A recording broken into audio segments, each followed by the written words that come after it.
We only have one more week till football. The NFL is on its way back, and we are back here on Special Edition from the Star in Frisco with Isaiah Stanback, Barry Church, and Nate Newton, a trio of former Dallas Cowboys. I'm Kyle Yeomans. Glad you're with us. Gentlemen, the preseason check. Training camp is in the books officially. Even the portion in Frisco has concluded.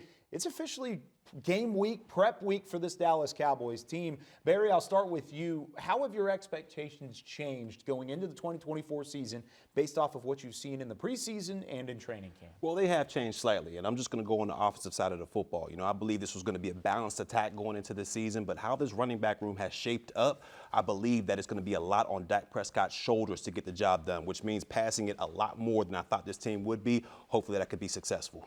Yeah, my expectations really haven't changed much outside of the fact that I think this defense is going to once again be effective. Obviously, you had the tenure with Dan Quinn, and he was very effective with those guys, creating pressure, creating turnovers, a lot of man-to-man coverage. And now you bring in a Mike Zimmer who's playing a different style of defense, but yet what we've seen in this sample size through training camp and through the preseason, these guys are turnover monsters as well.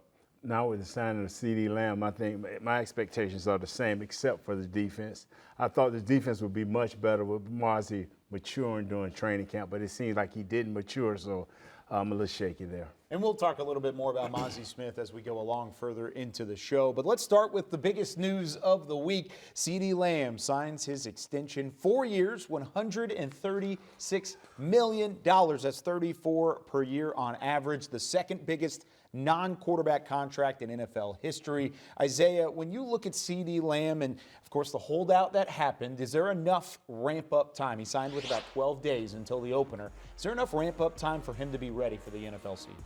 I'm not one to tell a man what he can and can't do, but I do not believe that there's enough ramp-up time for him. I really don't. I think that, you know, to ask a man to be sprinting for miles during a game, and expect him to not have any soft tissue issues or to not, you know, have any issues in terms of guys pushing up against them when you haven't been doing so all training camp, I think that's a high expectation level. I think he'll probably be about 85%, but then again, hey, you're your own man. Yeah, I'm with you on this one, Isaiah. When you talk about not enough ramp-up time, 12 days, that's about 6 practices out there, and you worry about soft tissue injuries, hamstrings, quads, calves. We've seen it happen time and time again. Now, the connection between him and Dak Prescott, I feel like will still be there. I mean, they have years of connection worth of football play out there, so to me, the connection will be there, but overall, I don't believe 6 practices is enough to make sure that this guy's going to be ready for the season. Just a snap count. It's a simple thing, snap count, and stick to it as close as you can.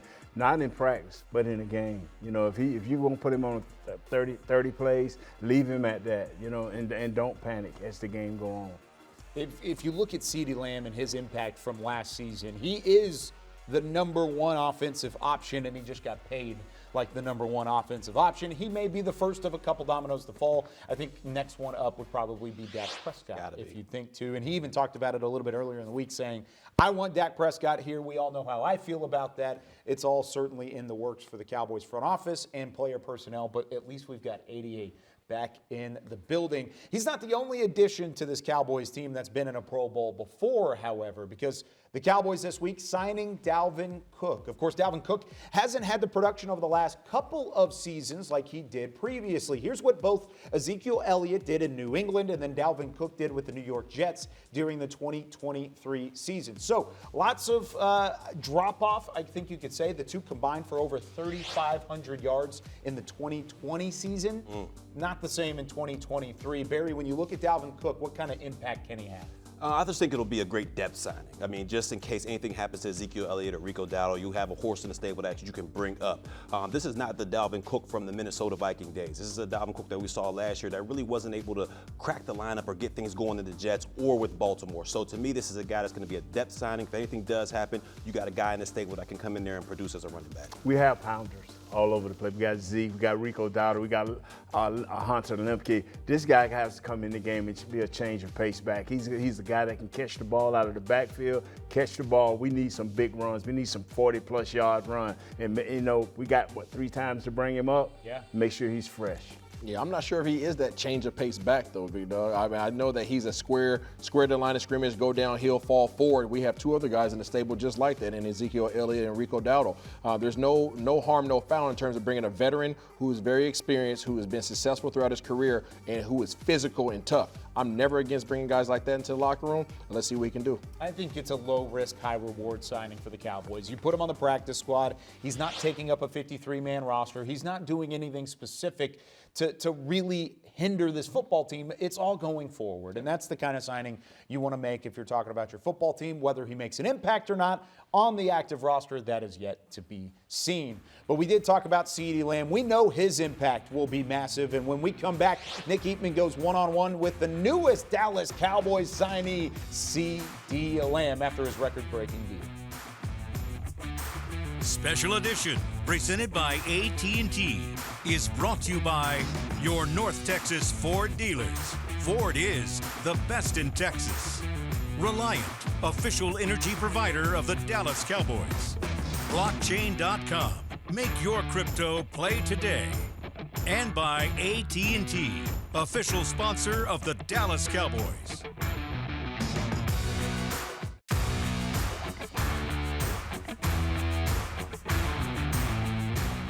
This segment is brought to you by your North Texas Ford dealers.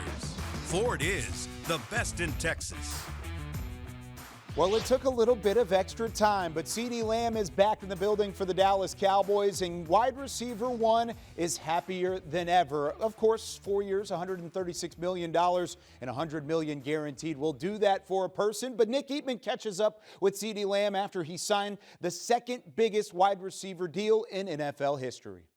All right, well, it's all smiles here at the Star with Ceedee Lamb, and you're definitely doing a lot of smiling. You just said, welcome back home.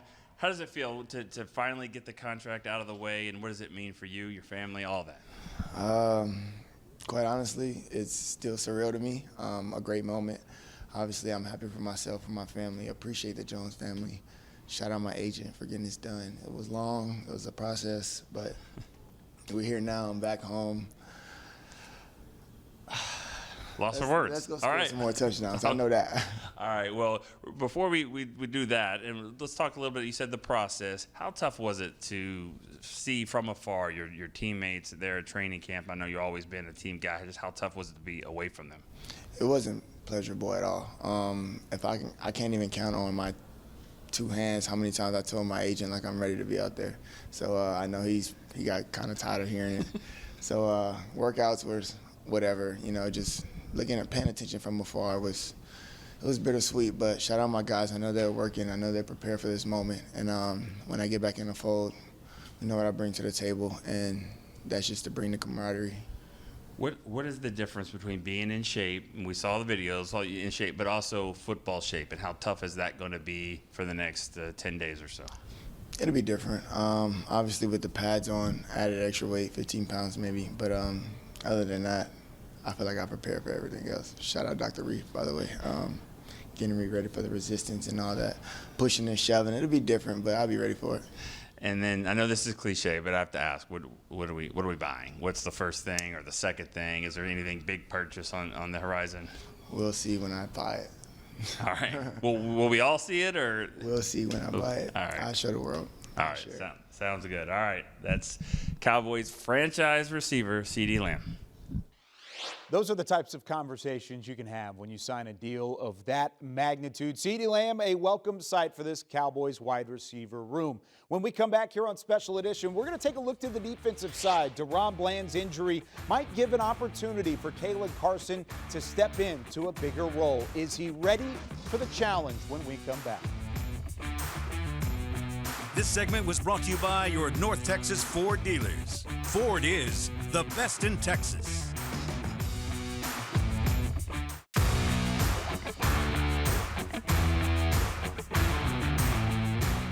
This segment is brought to you by the NFL Fan of the Year, presented by Captain Morgan.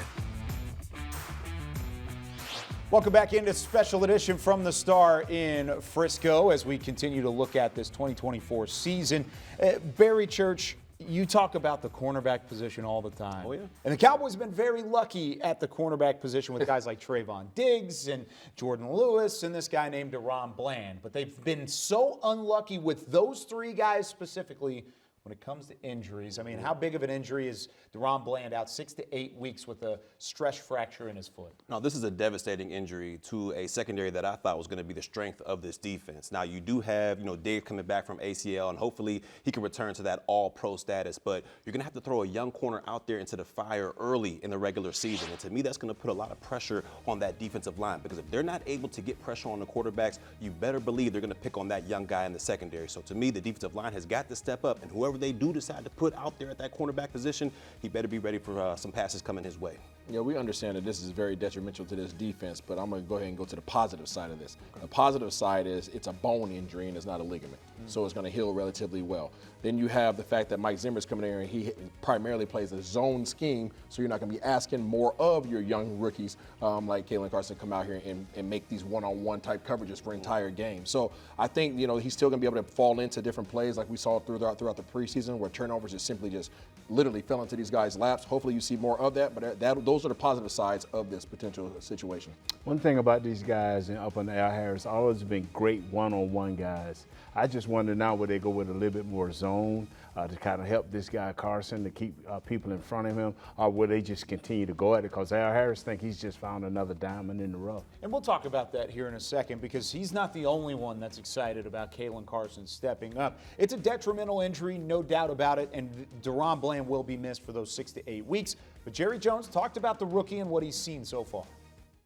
I like the fact that he's playing at the level he is for how long a time, which is not much in the NFL, and he certainly is going to get a great opportunity to fill in here. We've had a couple of guys come in here and do pretty well the last 3 or 4 years at rookie cornerback, so maybe he'll make All-Pro. Jerry Jones presented by Texas Lotto. Isaiah, since you brought up Carson first, I'll start with you on this. Is he ready to take a step into a starting role, and how will he be challenged early on? He doesn't have a choice, Kyle.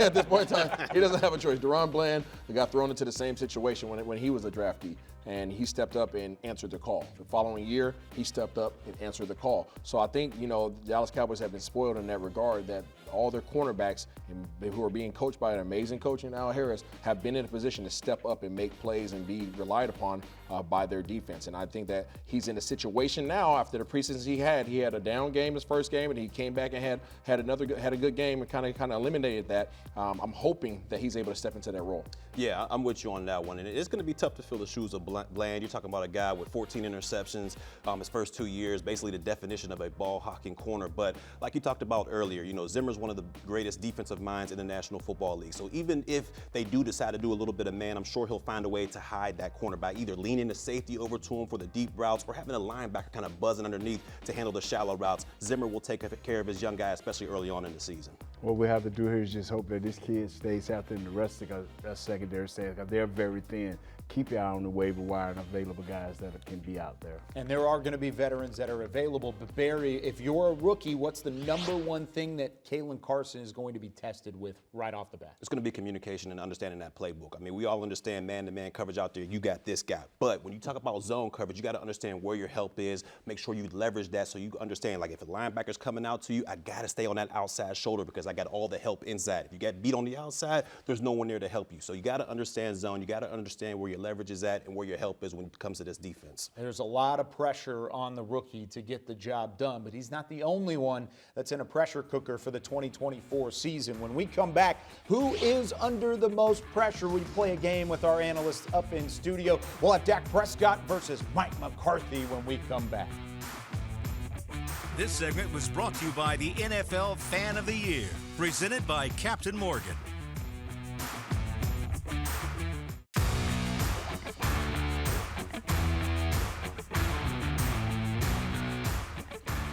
Back here on Special Edition, there are plenty of players that are under pressure in 2024. We've got Isaiah Stanback, Barry Church, Nate Newton. If anybody knows what the pressure of playing for the Dallas Cowboys is, it's these three gentlemen. So let's start with the top. Mike McCarthy, head coach of your Cowboys going into year 5. He's in a contract year, but so is his quarterback, Dak Prescott. So Isaiah, I'll start with you on this one. Who's under more pressure going into the 2024 season to succeed? I'm going to say Mike McCarthy. And just from the standpoint that he's in his last year's contract, just like Dak Prescott. However, when it comes to head coaching positions, there's not a lot of opportunities that are out there. So I think Mike McCarthy has a lot to prove. Obviously, the last year he was in Green Bay, he won a Super Bowl in the last year of his contract, and I think they're hoping the same thing here in Dallas. Yeah, I'm with you on that. It's got to be Mike McCarthy on this one. If you look at it, no matter what happens with Dak Prescott this season, he's going to be either the highest paid NFL quarterback somewhere, he's going to be starting somewhere as a quarterback. When you look at Mike McCarthy, if he's not able to get the job done, he may have to go the offensive coordinator route in order to get another chance at a head coaching job. I mean, we've just seen one of the greatest coaches of all time, and Bill Belichick, not able to get a job this offseason. So to me, the pressure is on Big Mike to get the job done. Yes, the pressure is on Mike McCarthy. Dealing with two new offensive linemen, rookies. He's dealing with a defensive line that is kind of soft in the middle. So, yes, it's that type of pressure that I think he has. I don't even think he worried about the contract because he will handle business. He will certainly handle business because there's a lot going on business-wise when it comes to the Dallas Cowboys. Let's talk about the offensive line. Two rookies. Tyler Guyton, first-round pick out of Oklahoma, and then Cooper Beebe, third-round pick out of Kansas State. Nate, I'll start with you on this one. Who's under the most pressure? You would want to think Cooper Beebe that he would be under the most pressure moving from guard to center, but he seemed to make the adjustment well. We'll find out the first game, but Tyler Guyton has a lot on his table. He has not played a full season in college. We want to check his endurance, and we want to check and see if he's stable on that outside. So I think Tyler Guyton has the most pressure. Yeah, I'm with you on that one, Big Dog. It's got to be Guyton. We all understand on that left tackle position, it's kind of similar to cornerback. You can be on an island by yourself out there. And Cooper Beebe at that center spot, he's going to have help each and every time. He's going to have all-pro to his left in Tyler Smith and all-pro to his right in Zach Martin. And also, Tyler Guyton being that first-round pick, he's supposed to be that heir apparent to a future Hall of Famer in Tyron Smith. So he's going to have to go out there and get the job done. Well, I disagree with both of you guys. I'm going with BB, baby. And the reason why I'm going with BB, baby, is because of the standpoint he is playing the center position. We know that his snaps have improved, but his snaps are not natural or second hand yet. Okay, they're not just natural. Also, he's in charge of the entire offensive line. He has to set the protection. He is literally hearing from Dak, and he's going out there, he's making the calls based upon what he sees. That means that other guys are doing whatever he says to do, including both all-pros that are to his left and his right.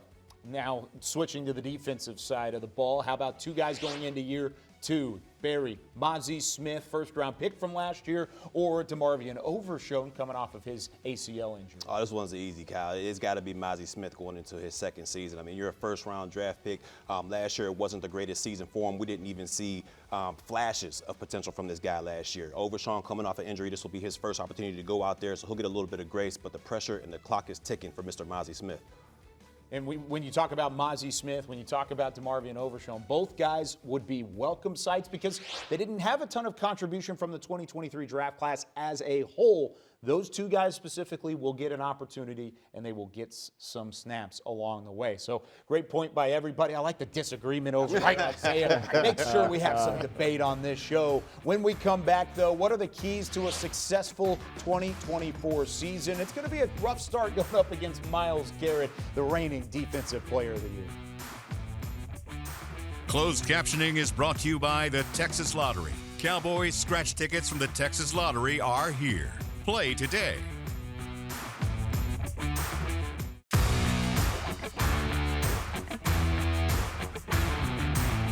Special edition presented by AT&T was brought to you by your North Texas Ford dealers.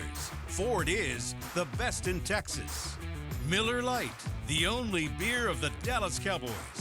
And by AT&T, official sponsor of the Dallas Cowboys. No such thing as a ramp-up period for the Dallas Cowboys. How about these first four games? Cleveland coming off of a playoff berth. Then you go to play at home against New Orleans. That's a budding Saints team that really needs to win in week two. Then you've got the Ravens, who were a playoff team a year ago, reigning MVP.